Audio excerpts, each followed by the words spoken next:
Mikhail, thank you for joining us today. Thank you so much for allowing me to be here. Mikhail, to start with, maybe you could tell us a little bit more about Bushveld Energy. So Bushveld Energy is an Africa-focused project developer of energy storage projects and also a manufacturer specifically focusing on vanadium redox flow batteries. And Mikhail, what's the relationship with Bushveld Minerals?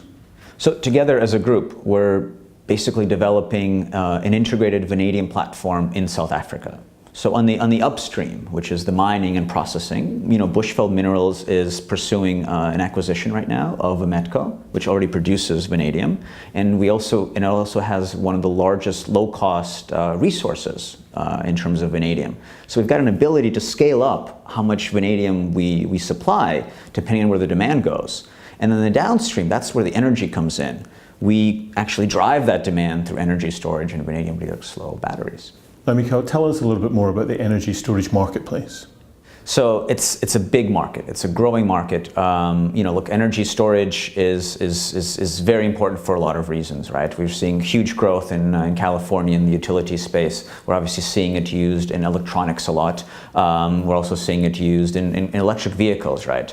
Our focus is on the stationary, large-scale batteries. This is, let's say, used by industrial customers. It is also used by utilities to help the overall power grid work. And that's really our focus, especially in Africa. We think there's a huge opportunity in the off-grid market with renewables together and actually energy storage allowing to time shift some of that energy from the day or from peak periods. Yeah.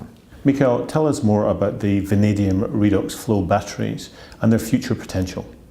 So there's specific benefits in the characteristics of vanadium redox flow over, let's say, solid-state batteries such as lead acid or lithium, which is maybe the most prominent energy storage technology we have right now.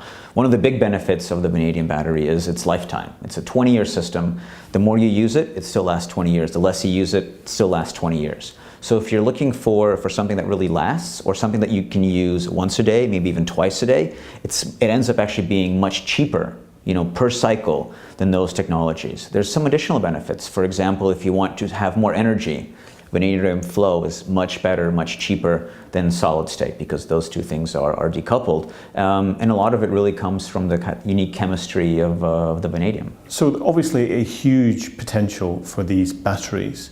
Why have we not heard more about the vanadium batteries relative to the lithium batteries? I mean, that's an excellent question, right? And there's a few answers.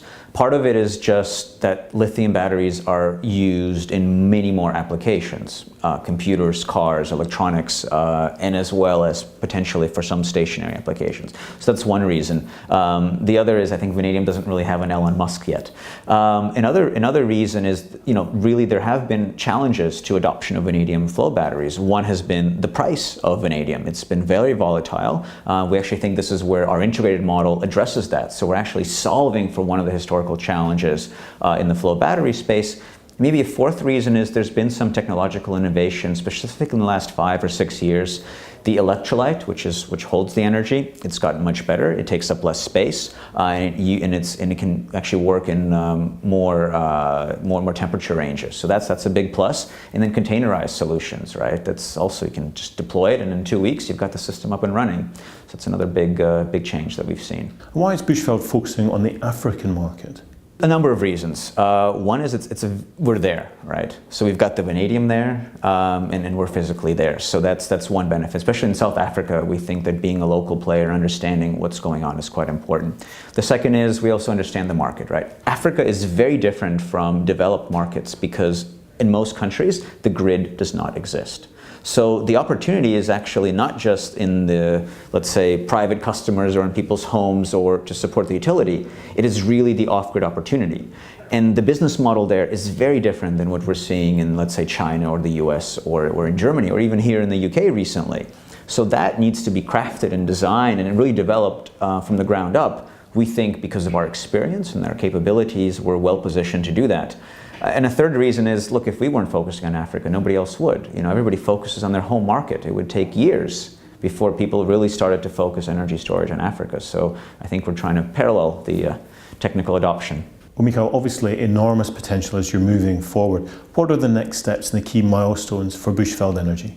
So there's a few things. Partnerships are a key element of our strategy, and we've recently concluded a partnership with our technical partner, UNE Energy Technologies in the US.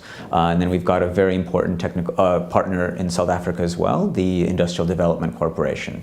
So as we move forward, we're going to continue along that path, and we're going to partner with developers on our first system in South Africa, and also on our first kind of model of how the off-grid opportunity works. And so delivering those are our two key priorities towards the end of the year and early next year.